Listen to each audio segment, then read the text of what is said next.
viewers, welcome back to my channel Vision Learning with Renu ma'am. आज मैं आपको class 7th के science के चैप्टर हीट ऊष्मा के बारे में बताने वाली हूँ, जिसमें मैं आपको बताऊंगी हीट क्या है, फ्लो ऑफ हीट, ऊष्मा का प्रवाह किस प्रकार से होता है, ऊष्मा का मात्रक यानी यूनिट ऑफ हीट क्या है और ऊष्मा की मात्रा क्वांटिटी ऑफ हीट किन किन बातों पर, कौन कौन से फैक्टर्स पर निर्भर करती है। ये मैंने आपको एनिमेशन के साथ बताने की कोशिश की है, तो आइए देखते हैं। अरे अरे माँ, ये क्या है इस बर्तन के अंदर? माँ, ये क्या है जो ढक्कन को बाहर की ओर ढकेल रहा है? अरे नहीं बेटा, इसके अंदर कुछ नहीं है। इसके अंदर पानी है जिसको मैंने गर्म किया है और अब इस पानी की भाप बन गई है जो बाहर निकलना चाह रही है। भाप द्वारा प्लेट को ऊपर नीचे करने के लिए जो शक्ति या ताकत की ज़रूरत होती है वह उसे ऊष्मा से प्राप्त होती है। ऊष्मा भी एक प्रकार की ऊर्जा है, क्योंकि हर काम को करने के लिए हमें ऊर्जा की ज़रूरत होती है। ठीक वैसे ही माँ, अब आप ये आलू पानी में क्यों डाल रहे हो?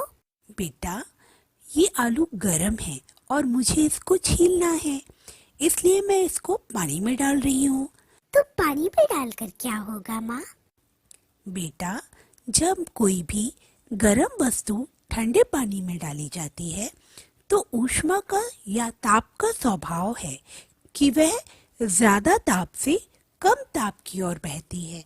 तो तुम देख रही हो कि आलू गरम है जबकि पानी ठंडा है, यानी आलू का ताप ज्यादा है और पानी का ताप कम, इसलिए ऊष्मा आलू से ठंडे पानी की ओर बहेगी, यानी आलू अपना ताप ठंडे पानी में दे देंगे और कुछ देर बाद आलू का ताप कम हो जाएगा और इस ठंडे पानी का ताप बढ़ जाएगा, जिसको तुम तापमापी के द्वारा नाप सकती हो। ओहो, तो ऐसा भी होता है, मुझे तो पता ही नहीं था।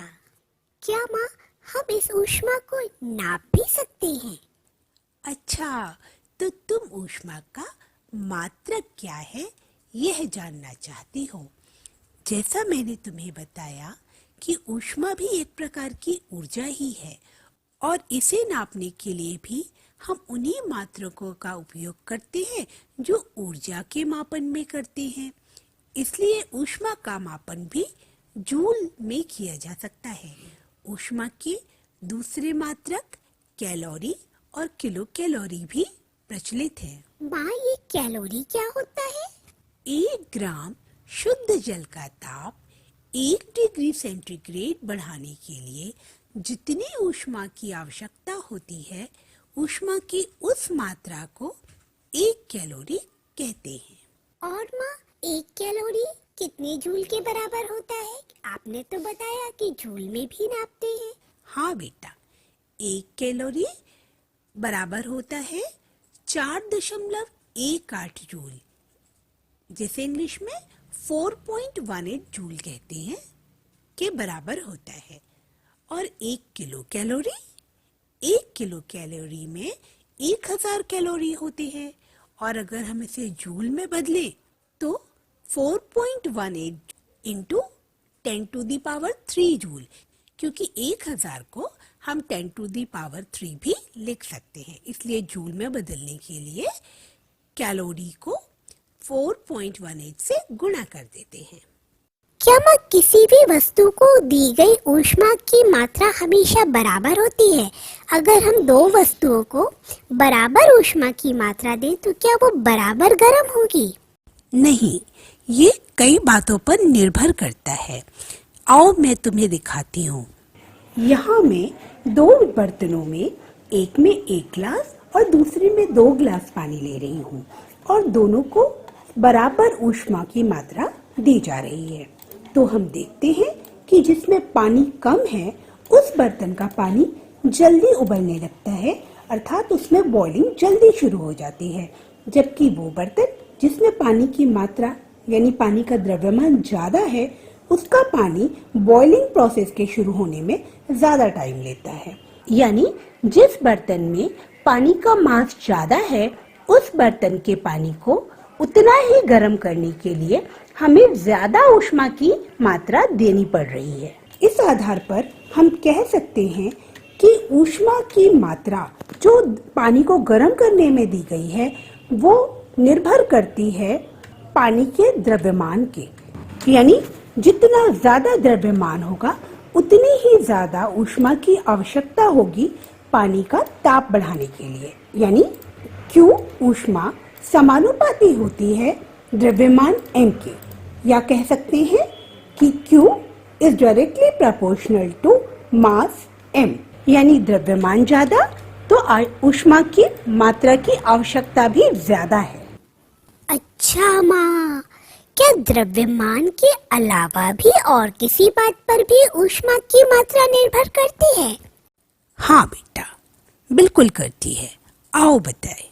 देखो, अब मैं आपको एक नया प्रयोग दिखाती हूँ। इसमें मैं पानी के 2 जार ले रही हूँ और दोनों में पानी का द्रव्यमान यानी मास बराबर है। अब इन दोनों जार के पानी का प्रारंभिक ताप यानी इनिशियल टेम्परेचर हम लेबोरेटरी थर्मोमीटर की सहायता से पता लगाएंगे। जैसा आप देख रहे हैं कि दोनों जार में पानी का तापमान यानी टेम्परेचर 23 डिग्री सेल्सियस के लगभग है। अब हमें पहले जार के पानी का तापमान यानी टेम्परेचर उसके प्रारंभिक ताप से इनिशियल टेम्परेचर से 20 डिग्री सेल्सियस बढ़ाना है।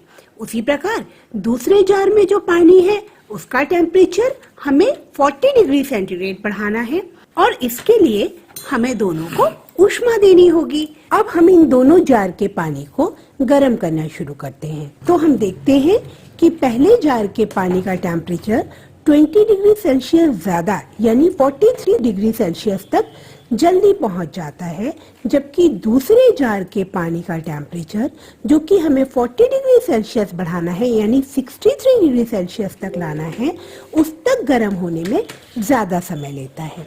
इससे यह निष्कर्ष निकलता है कि पानी को ज्यादा गर्म करने के लिए हमें उसे ज्यादा देर तक गर्म करना पड़ता है, यानी ज्यादा ऊष्मा देनी पड़ती है। तो इस प्रकार हमने देखा कि तापांतर यानी टेम्परेचर डिफरेंस जो फाइनल टेम्परेचर में से इनिशियल टेम्परेचर को घटाने पर प्राप्त होता है, अंतिम ताप में से प्रारंभिक ताप को घटाने पर हमें तापांतर प्राप्त होता है, जिसे हम डेल्टा टी से रिप्रेजेंट करते हैं। तो हम कह सकते हैं कि ऊष्मा की मात्रा Q वस्तु के तापांतर यानी टेम्परेचर डिफरेंस पर भी निर्भर करती है, यानी जितना ज्यादा तापांतर हुआ उतनी ही ज्यादा हमें ऊष्मा यानी हीट देनी पड़ी, यानी Q heat is directly proportional to temperature difference, यानी ऊष्मा Q समानुपाती होती है तापांतर की। अच्छा माँ, तो मैं समझ गई कि ऊष्मा की मात्रा m यानी द्रव्यमान और डेल्टा टी यानी तापांतर पर भी निर्भर करती है। और कुछ तो नहीं है माँ जिस पर भी ऊष्मा की मात्रा निर्भर करती है बेटे, बस एक चीज और है जिस पर भी ऊष्मा की मात्रा निर्भर करती है। वो क्या है माँ? बताओ, मुझे बहुत अच्छा लग रहा है ये जानने में। देखो बेटा, अब हम एक नई एक्टिविटी करते हैं जिसमें हम 2 कांच के बर्तन लेते हैं।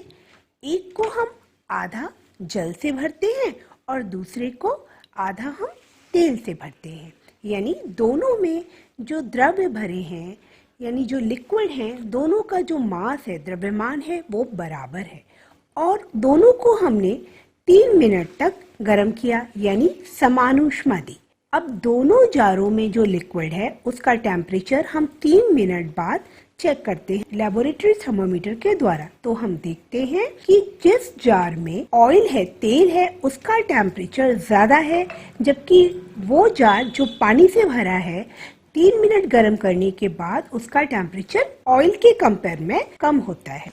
यहाँ तेल में ताप वृद्धि टेम्परेचर डिफरेंस जिसे डेल्टा टी बोलते हैं ज्यादा है। अब अगर हमें दोनों लिक्विड्स का टेम्परेचर डिफरेंस बराबर लाना हो तो हमें तेल वाली साइड का लैंप बंद करना होगा और पानी वाली साइड को कुछ और देर गर्म करने पर हम देखते हैं कि उसका टेम्परेचर डिफरेंस भी तेल के बराबर हो गया। इस आधार पर हम कह सकते हैं कि पानी का ताप भी तेल के जितना लाने के लिए यानी समान तापवृद्धि के लिए हमें ज्यादा ऊष्मा देनी पड़ी। जैसा हमने देखा दोनों लिक्विड्स का मास बराबर है, डेल्टा टी यानी टेम्परेचर डिफरेंस भी बराबर है, पर ऐसा क्या है जो दोनों को दी गई ऊष्मा की मात्रा अलग अलग है? वो तीसरा फैक्टर या कारक है विशिष्ट ऊष्मा, स्पेसिफिक हीट। ये स्पेसिफिक हीट क्या है माँ?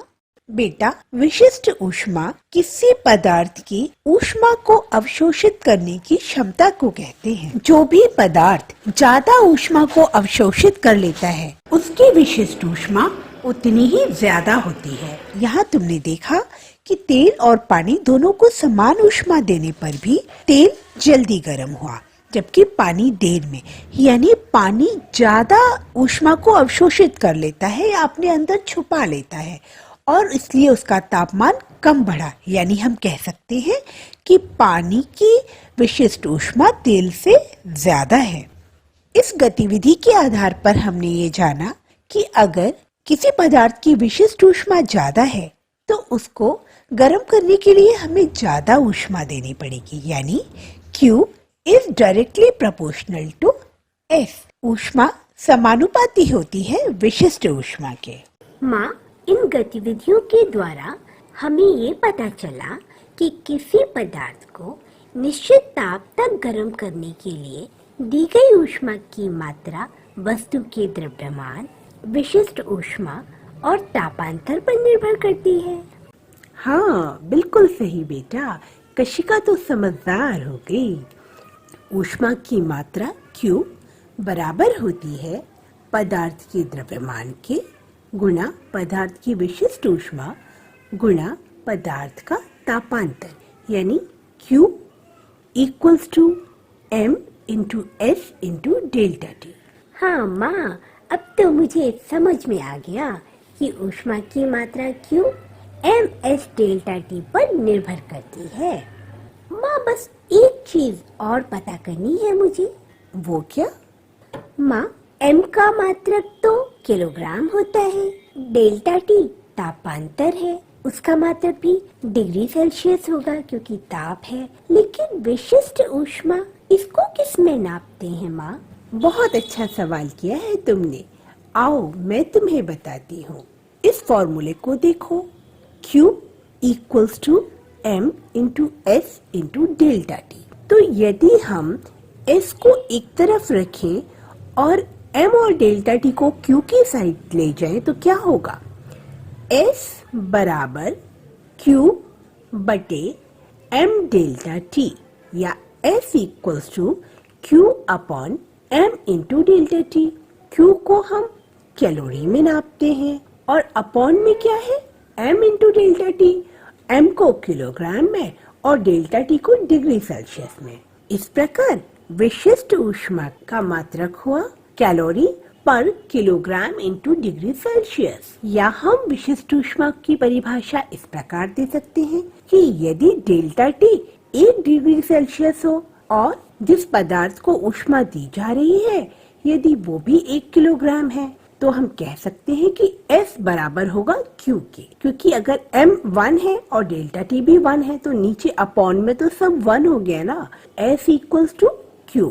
अतः हम कह सकते हैं किसी पदार्थ की विशिष्ट ऊष्मा ऊष्मा की वह मात्रा है जो उस पदार्थ के एकांक द्रव्यमान यानी 1 किलोग्राम द्रव्यमान में 1 डिग्री सेल्सियस के परिवर्तन के लिए आवश्यक होती है।